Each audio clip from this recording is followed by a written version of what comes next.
ribut ya. Terus ibu, terus nggak apa-apa, yang penting girang ya ibu, ikhlas. Saya ceramah segitu juga ngaji jangan banyak-banyak. Saya kalau ngaji ayatnya nggak banyak-banyak, karena kata guru saya, Nabi juga pernah bilang, balighu anni walau ayah, sampaikan kepada kalian anni dari aku walaupun 1 ayat. Enggak disuruh 100 ayat, enggak 10 ayat, enggak. Saya juga enggak bakal sanggup 10 ayat karena belum hafal. Bener, seayat aja. Ini ayat muludan nih yang sering kita dengar dari Kori. Saya minum boleh? Emang ada air doang? Kalau ada makan saya bilang saya makan boleh? Enggak, ini makan. Boleh dari mana? Kiai, maafin Kiai ya. Panas dalam. Ada larutan yang bagus, no? Larutan cap kaki Mail. Habis kena ceblokan segini nih.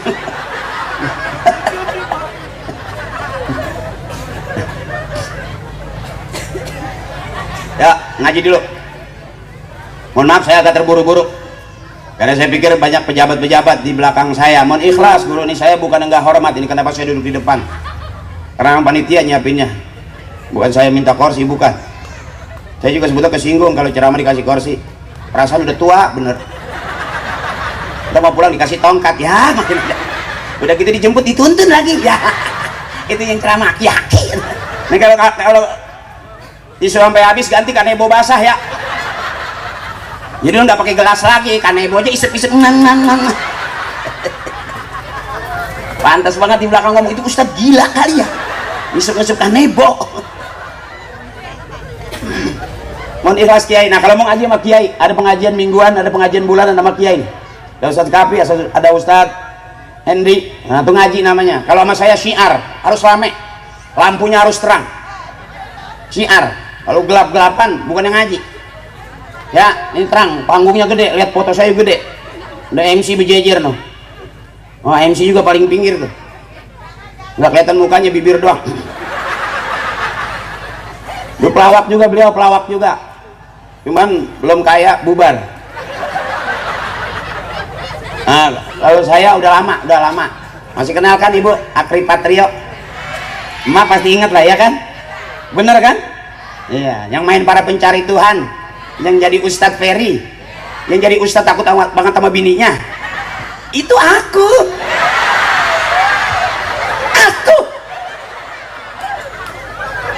Yang jadi Ustadz Bari dagang pisang, itu gua. Ya kelihatannya aja di sini terus takut sama bini. Ya aslinya mah ya laki-laki berani sama bini kentut. Karena emang begitu kata guru saya, suami harus selalu salah dan siap ngalah di hadapan perempuan, baru mulia di hadapan istrinya. Benar. Jadi suami, apapun yang dilakukan suami pasti salah. Bener nggak abang? Salah mulu kita kan. Di rumah mulu salah, di rumah mulu. Kita pergi ngayap mulu salah lagi. Kita minta kopi salah, nggak ngasih duit salah, udah disiapin kopi kita nggak minum salah mulu suami mah. Bener Ibu? Makanya rata-rata yang meninggal dunia lebih dulu suami. Maaf abang, kita nggak berasa nih, pelan-pelan lagi mau dibunuh. Ya bagaimana kagak mau mati Ibu? Suami nggak megang duit tetap istri minta. Suami lagi nggak ada usaha tetap istri minta. Suami kagak kerja tetap istri minta. Bahkan pagi sore siang malam suami nggak megang duit tetap istri minta. Itu bang yang bikin kita cepat mati. Jangan susah-susah, jangan dibikin susah. Hidup simpel. Lapar makan, ngantuk selesai. Pusing-pusing amat, ngapa jadi nggak enak makan, ngapa jadi susah tidur. Saya ulangi lagi, lapar makan, ngantuk selesai. Senang ketawa, bener ya. Susah nangis selesai. Mau ngapain pakai nggak bisa nangis, air mata kering. Iya Bu, makanya suami diemin aja. Mau ngapain pakai cemburu hari gini. Udah umur di atas 50 cari senang abang. Umur di atas 50 cari senang. Walaupun hidup bukan untuk senang-senang, tapi cari senang. Simpel aja. Bini maunya duit, kasih duit. Nggak dapet, cari. begitu aja, selesai nggak Bu? Buat apa juga suami ganteng kalau nggak pernah ngasih-ngasih? Kan tahu itu. Pakai cemburu-cemburu. Kalau masih cemburu aja udah tua, suami ajak ke tengah lapangan. Lihat hujan gede, geledek gede. Lihatin dari jauh, anterin suami ke tengah lapangan tuh. Kita lihatin dari jauh, kira-kira geledek nyamber apa kagak? Kalau geledek aja nggak nyamber, apalagi cabe-cabean. Begitu dong.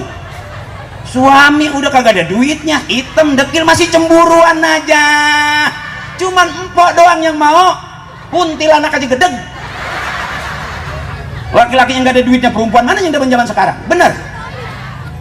Bebasin, jangan dibikin susah. Girang aja, pusing-pusing goyang aja begitu tuh. Orang Islam boleh goyang? Boleh. Siapa yang bilang orang Islam gak boleh goyang? Ibu di depan suami gak goyang, kesel gak suami? Pasti jangan ngomong kayak gedebong cau lu. Buat tong pisang, bener. Goyang, ibadah. Tanya kiai kita, orang Islam boleh goyang? Boleh. Asal goyangan yang ngajak ibadah. Orang Islam boleh nyanyi? Boleh, asal nyanyian yang ngajak ibadah. Makanya di mana taklim lagunya nggak ada di ruang karaoke. Lagu taklim, bener? Ya Bu? Boleh nyanyi, boleh. Ingat gak waktu muludan? Ayo kita nyanyi dah, biar girang. Mari, oh mari, baca sholawat Nabi. Ingat gak lagu itu? Ini jangan ngapal lagu itu, biasanya umurnya udah lumayan. Kalau anak-anak nggak bisa. Kalau anak-anak lagunya yang sabian, yang malu-malu tapi dia nyanyi. Ingat gak lagunya yang ya jemalu ya jemalu. Ya, kita doain adik-adik kita besok jadi kiai besar, amin. Jadi pengusaha kaya, amin. Besok ada yang ganti regenerasi jadi lurah, jadi camat, jadi wali kota, amin. Hidup tinggal nunggu giliran Bu. Yang muda gede, yang gede tua, yang tua selesai, udah sampai di situ doang. Jadi udah tua jangan pengen apa-apa, pengen senang aja. Ntar panjang umurnya. Ya, udah tua masih repot aja, ada katanya janda gatel. Wah, saya baru aneh, emang ada janda gatel? Bener ketemu saya malam Senin tuh Bu. Di tiang listrik lagi begini aja. Oh, nggak bawa salep kali dia.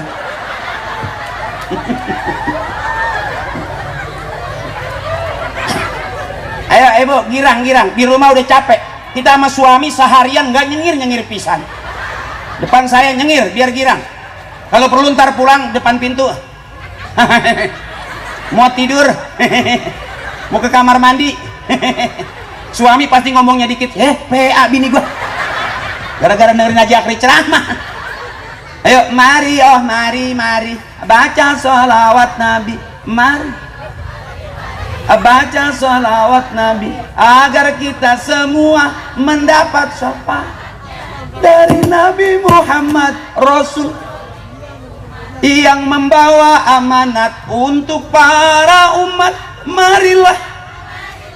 Marilah kita.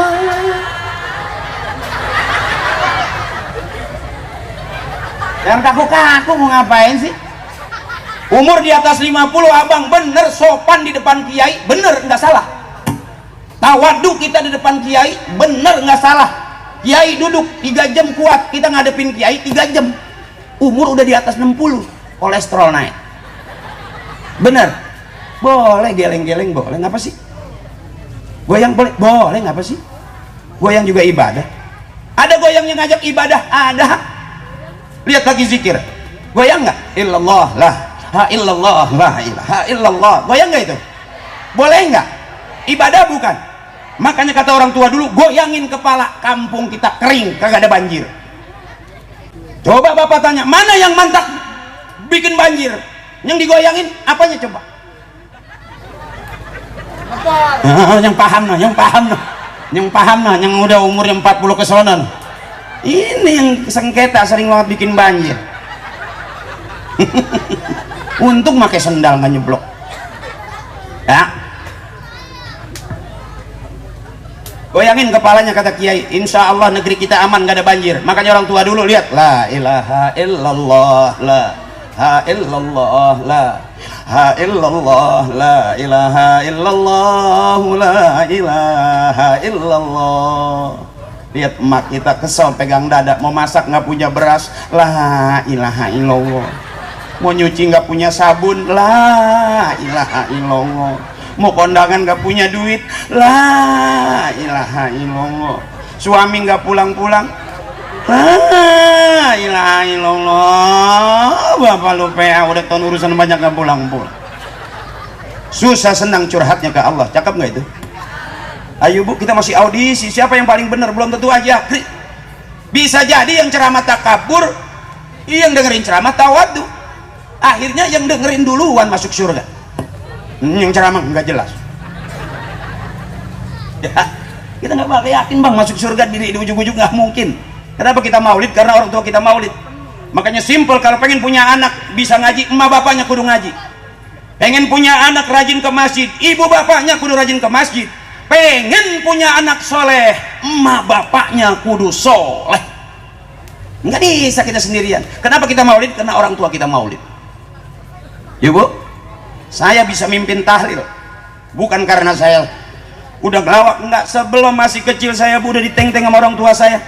Asal ada orang yang meninggal nih, ada orang mati nih bu, emak saya udah teriak, jangan kemana-mana sore, ntar ikut bapak lu habis isya. Kemana mak? Mak, bapak lu mau tahlil. Iya mak. Emang apa sih mak? Mak enggak masak.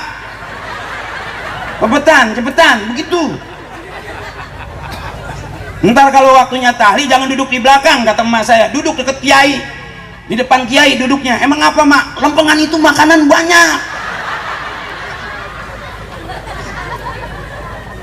Akhirnya sampai sekarang saya gak berani membid'ahkan tahlil, nggak kayak orang-orang. Di saat orang gak demen maulid, saya pengen terus semangat maulid. Kalau ada orang bilang oh maulid nggak ada dari sononya, jawabannya gampang, nggak usah ke sono, ke sini aja nih. Ya ini di sini lagi maulid nih, bener. Jangan dibahas ketinggian ibu. Oh tahlil itu bid'ah, saya nggak berani.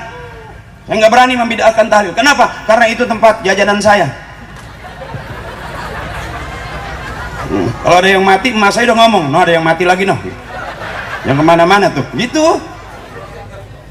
Karena habis hidup pasti nggak ada orang hidup terus-terusan. Aina mata kunu yudrikumul maut walau kuntum fi burujim musayyadah. Dimanapun kita ada, kondisinya bagaimanapun, kematian yang selalu ngikutin kita. Siapapun pasti mati. Makanya ajarin anak-anak ngaji biar besok bisa mimpin tahlil. Kan sempet viral tuh punya saya, cuma ilaruhi bapak ini bin bapak itu bin bapak ono, bapak yang ini nih bin bapak yang ini, bapak yang itu tuh bin bapak yang itu, yang ini yang itu yang ono. Al-Fatihah. Wa ila hadrati khususan nabina, babaji ini bin babaji itu tuh yang kuburannya di belakang musola, babaji yang ini nih, babaji yang ini nih, yang kuburannya udah kalingan tembok, babaji yang itu tuh bin babaji yang itu, babaji yang itu tuh yang kuburannya udah ketiban triplek. Udah pada pindahan. Viral tuh luarnya azaz tuknya nggak ada, nggak tahu, tapi yang rame saya keluarin. Kalau yang mau spesial ada ijazahnya itu nggak bisa. Nggak begitu, sebab anak pinter dari bapaknya, bapak dari bapaknya, bapaknya dari bapak-bapaknya. Murid pinter dari gurunya, guru dari gurunya, gurunya dari guru-gurunya. Sebetulnya kita semua ini nggak bisa apa-apa. Kalau nggak ada orang tua, nggak ada apa-apanya kita. Sehebat-hebatnya kita keluarnya dari mana? Dari rahim peram emak yang luar biasa, bukan anak yang luar biasa. Ibu benar, anak jangan bangga ibu punya anak pinter, kuliah S1, S2, empat-empatnya kuliahnya S3, kebanyakan S beku ibu. Lihat di perisal tuh. Jadi jangan bangga, jangan girang, oh punya anak pinter duitnya banyak, ibu sakit kagak pulang, lagi banyak kerjaan, lagi banyak urusan, sedih nggak ibu? Sakit yang harus didampingin anak, nggak ada anak, benar. Oh anak satu lagi kaya, saking pinternya kaya di luar negeri, emak sakit, angkat telepon, kirim aja ke UGD, aku sibuk baca kerjaan. Sampai emak meninggal kagak pulang karena anak pada pinter, lagi banyak urusan. Makanya punya anak jangan pinter semua ibu, sisain biar ada yang bego satu. Karena yang bego nggak kemana-mana.